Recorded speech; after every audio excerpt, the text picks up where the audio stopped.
Assalamualaikum warahmatullahi wabarakatuh. Apa kabarnya hari ini anak-anak? Semoga selalu diberikan kesehatan ya semua.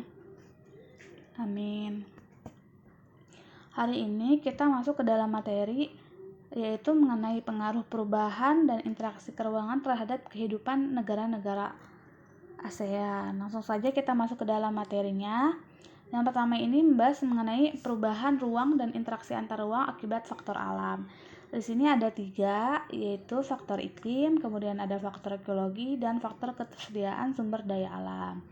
Nah, yang kita tahu bahwa lokasi negara-negara ASEAN ini berada di benua Australia dan benua Asia, yang menyebabkan wilayah ini memiliki pola arah angin yang berganti setiap setengah tahun sekali.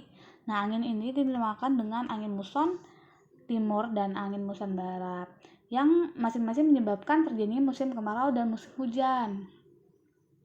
Namun pada saat ini terkadang negara-negara ASEAN ini mengalami perubahan iklim yang tidak dapat diprediksi.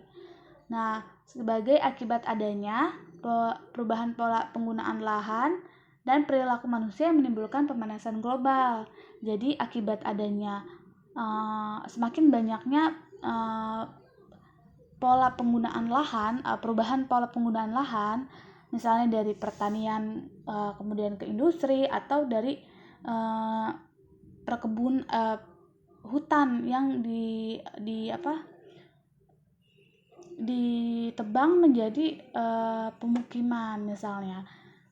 Hal tersebut dapat berdampak pada iklim itu sendiri, di mana perubahan iklim ini memicu terjadinya bencana alam klimatik atau bencana alam yang disebabkan oleh kerusakan faktor-faktor iklim. Kemudian yang kedua ada faktor geologi, yaitu berkaitan dengan lempeng-lempeng yang ada di negara ASEAN. Kemudian ada faktor ketersediaan sumber daya alam. Nah, karena kondisi alam negara ASEAN ini hampir sama, yaitu sebagian besar negara-negara ASEAN memiliki sumber daya alam berupa barang tambang kecuali Singapura. Maka dengan adanya perbedaan ketersediaan sumber daya alam di setiap negara ASEAN ini menimbulkan adanya interaksi antar negara, yaitu menimbulkan saling membutuhkan satu sama lain. Kemudian selanjutnya kita langsung masuk ke dalam yang kedua, pembahasan kedua, yaitu mengenai pengaruh perkembangan ilmu dan teknologi terhadap perubahan ruang. Nah,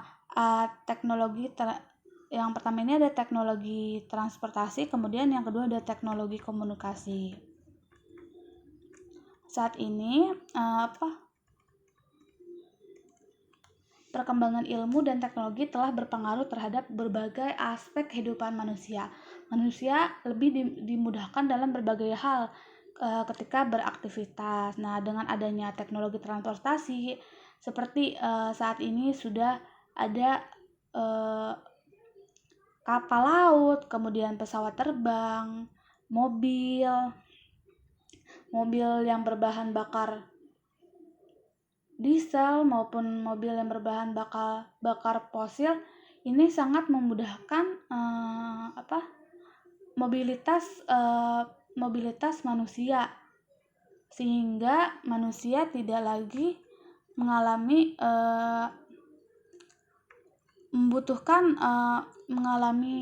kesusahan untuk berpindah-pindah tempat.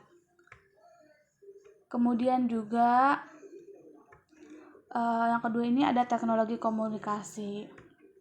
Nah, komunikasi merupakan cara manusia saling berhubungan atau berinteraksi. Dengan saat ini semakin banyaknya smartphone yang canggih memudahkan manusia untuk berinteraksi satu dengan yang lainnya.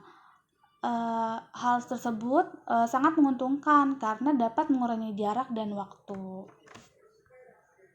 Kemudian yang ketiga ada pengaruh perubahan ruang terhadap kehidupan ekonomi. kerjasama negara-negara ASEAN ini mendorong terjadinya perubahan tatanan kerjasama antar negara dalam bidang ekonomi. Persaingan dalam kegiatan ekonomi menjadi lebih ketat dengan adanya kompetitor dari luar negeri. Kegiatan produksi yang dilakukan oleh produsen atau pelaku kegiatan produksi suatu negara ASEAN akan dapat dengan mudah dipasarkan ke negara lain dalam lingkup ASEAN. Contohnya, Indonesia dapat dengan mudah dimanfaatkan oleh petani di Thailand dan Myanmar. Kemudian, faktor elektronik Singapura dapat lebih mudah diperoleh oleh masyarakat di negara-negara ASEAN. Jadi, dengan adanya kerjasama di bidang ekonomi ini sangat memberikan keuntungan satu sama lain, sehingga dapat mensejahterakan rakyatnya misalnya, atau semakin banyaknya devisa negara akibat kerjasama tersebut. Kemudian yang keempat ada pengaruh konversi lahan pertanian ke industri dan pemukiman terhadap perubahan ruang dan interaksi antar ruang. Ini yang pertama ada pengaruh konversi lahan pertanian menjadi lahan industri, kemudian ada pengaruh konversi lahan pertanian menjadi lahan pemukiman. Nah, semakin banyaknya saat ini konversi lahan pertanian menjadi lahan industri ini memberikan dampak yang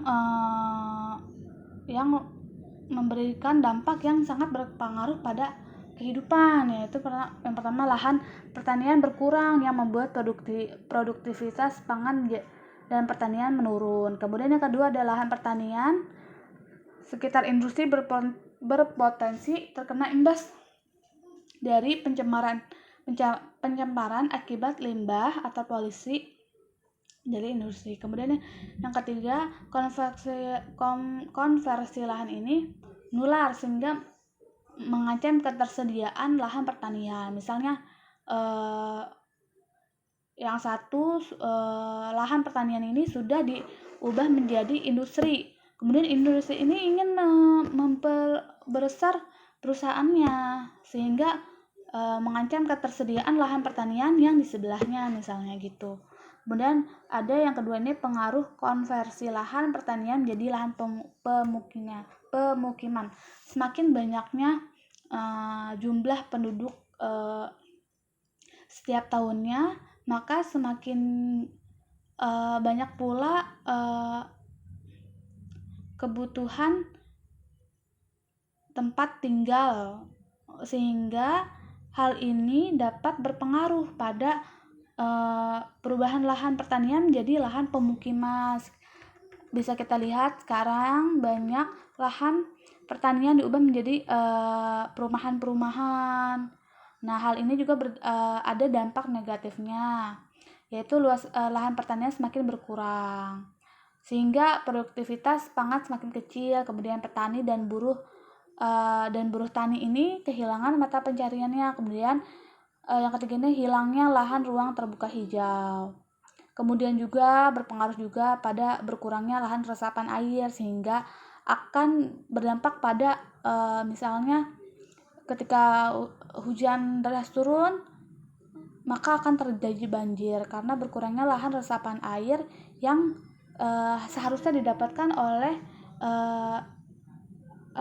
lahan pertanian atau lahan terbuka hijau, ruang terbuka hijau.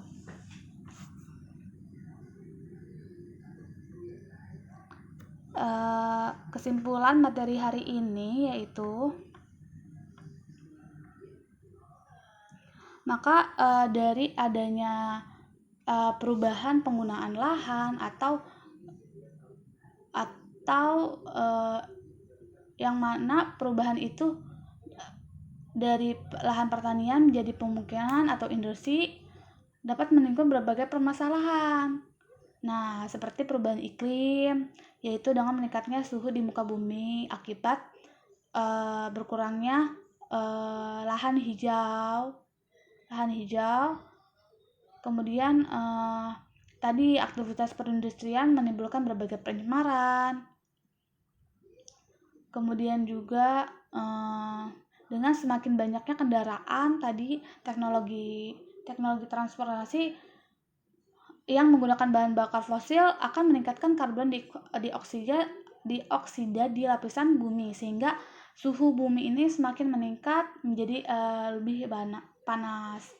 Dengan demikian aktivitas manusia ini sangat berpengaruh terhadap interaksi antar ruangnya, baik terhadap lingkungan maupun lainnya, sehingga sangat penting bagi kita sebagai subjek kehidupan untuk selalu mengingat dampak apa yang ditimbulkan dari berbagai aktivitas yang kita lakukan dalam kehidupan sehari-hari. Jadi kita harus menjaga lingkungan untuk tetap lestari gitu, untuk dapat kita gunakan untuk kehidupan yang akan datang. Sekian materi hari ini, kurang lebihnya mohon maaf. Wassalamualaikum warahmatullahi wabarakatuh.